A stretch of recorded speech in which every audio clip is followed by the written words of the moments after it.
The storm rolled in long before the white stranger arrived. But the people of Red Mesa had been bracing for a different kind of thunder long before lightning split the sky. For months, the settlement whispered about him, the man known as Tawa, the stone-faced wanderer who refused every woman offered to him. Some said he was cursed, others said he was grieving, and the rest believed he simply wanted no bond tying him to a world that had taken too much from him. He worked with the solemn quietness of a man who preferred his own heartbeat to the company of others, chopping wood, fixing fences, and training horses with a patience that frightened even the bravest cowboys. So when the white stranger rode in on a rain-slicked horse, hair whipping in the wind, her voice carried more shock than the thunder when she asked him boldly, "You want a wife? Or just shelter?" Every head in town snapped toward them, as if the storm itself paused to hear how he would respond. The woman, Evelyn Hart, was not like anyone who had crossed those red cliffs. She dismounted with the certainty of someone who had crossed deserts alone, her clothes soaked, her eyes glowing with a strange steadiness that made even hardened men step aside. She carried no shame or hesitation, only a fierce exhaustion that suggested she had been running for far longer than anyone could guess. Tawa's eyes narrowed, reading her without judgment, only calculation. She had grit, but also a trembling in her hands that betrayed fear. And fear always had a story. "Why ask me?" he muttered, his voice rough like gravel washed in rain. "Because," she replied, brushing her wet hair aside. "Everyone else looked at me like a burden. You look at me like a choice." The answer stunned him. No one had ever spoken to him like that. For a heartbeat, he saw something in her expression, something he recognized too painfully: escape, loneliness, the yearning for a place to finally stop running. She asked again, her tone low but unwavering. "So what do you want, Tawa? A wife, or someone who needs a roof before she collapses?" The storm cracked open above them, lightning slicing the sky as if marking the moment. He stepped off the porch, boots splashing in the mud, and walked toward her with slow, deliberate movements. The town held its breath, certain he would send her away as he had every other woman whose families had begged him to take their daughters. But instead, he placed a hand on her horse's reins and met her gaze with an unreadable calm. "First," he said, "you'll tell me who you're running from." Gasps rippled from the shadows of the porch, railings and muddy streets. Evelyn stiffened, her breath hitching. "Does it matter?" "It does if they come here," he replied. His tone carried no threat, only certainty. That was what made him terrifying. She lowered her eyes, and when she finally spoke, her voice cracked like drying wood. "My husband, my so-called husband.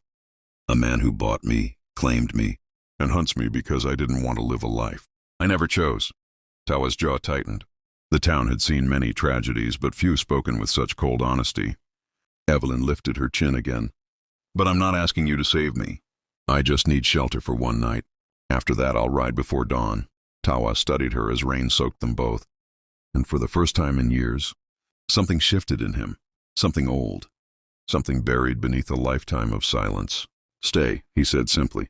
A single word, a promise, and a warning to whoever would dare follow her into his land. Evelyn blinked, stunned, then nodded, allowing him to guide her toward the porch where warm light spilled from a window. As they stepped inside, the storm roared louder, as if the night knew that shelter and fate had just collided. And though neither spoke of it yet, both understood something deeper. The question she had asked him was not about marriage or refuge.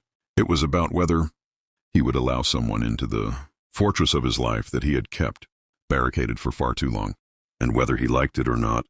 The answer had already been written in the falling rain. The night stretched thick as smoke inside Tawa's cabin, the crackle of the fire competing with the distant rumble of the dying storm. Yet Evelyn felt the silence more than anything, the heavy, watchful silence of a man who measured every breath before taking it. She sat by the hearth while Tawa prepared a simple meal, his movements steady, deliberate, revealing a lifetime of discipline shaped by solitude.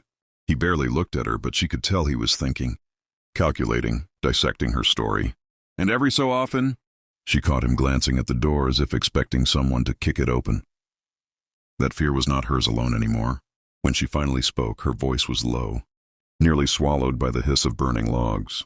"If you want me gone at sunrise, I'll go without a sound." He paused mid-motion, the wooden spoon hovering above the pot, and then resumed stirring. "I didn't say sunrise," he replied, his tone unreadable. Then what did you mean? She asked. Tawa set a bowl in front of her, sat across the table, and let a long moment settle before answering. A man chasing a woman across deserts doesn't stop at dawn. He stops when someone makes him. Stop. The spoon slipped from her trembling hands as she met his gaze, the firelight reflecting in his dark eyes. I never asked you to fight for me. But you came here, he said. That means something. Evelyn exhaled shakily. I didn't come here for protection. I came here because you're the only person who didn't look at me like I was already owned. Those words hit him, harder than any storm. For years he had watched women brought to husbands they hardly knew, their eyes dimming like fires smothered by duty. He had refused every offer, not because he despised companionship, but because he refused to take a woman who didn't choose him with her whole heart. The world had taken enough from him. He would not take anything from anyone. Evelyn, he said quietly, I don't want a woman brought to me by fear or force. She nodded slowly. And I'm not offering myself as either. The fire popped sharply, scattering sparks, and the heat between them grew heavier. Tawa leaned forward just slightly, studying her face, her courage, her pain. Then what are you offering? She swallowed hard. A chance. A choice. For both of us. The simplicity of that answer unraveled something inside him. A choice. Something he had been denied his entire life. Something she had been denied just as fiercely. The storm outside faded into a soft drizzle, but inside the cabin, another storm brewed, quieter, deeper, born of two broken paths converging where neither expected. Hours passed in slow conversation. Sharing pieces of pain neither had spoken aloud to anyone. He told her of the family he had lost, the betrayal that had carved silence into his bones. She shared the years she spent trapped behind a man's shadow, fighting for a scrap of freedom. They spoke until weariness softened their voices, until fear loosened its grip on her trembling hands, until something unspoken settled between them. Not love, not yet, but the fragile beginning of something that could grow into it. When the fire dimmed, she rose to stand near him, her voice trembling as she repeated the question that had brought them together. So tell me now, Tawa, do you want a wife or just someone who needs shelter? He stood slowly, his shadow long against the fading firelight, and stepped close enough for her to feel the heat radiating off his skin. I want a woman who chooses me, he said, not because she fears the world outside, but because she finds her peace here. Her breath caught, and he gently lifted her chin, his touch steady, grounding. When you no longer feel hunted, when you can stand without shaking, then ask me again, and I will answer. Tears welled in her eyes, not of sorrow, but of the first hope she'd felt in years. Tawa didn't take her as his wife that night. Instead, he gave her something far more powerful: time, safety, and the right to choose her own fate. And as she lay to rest in the room he offered her, she knew she had found something she didn't think existed, sanctuary in the heart of a man who guarded his soul like sacred ground.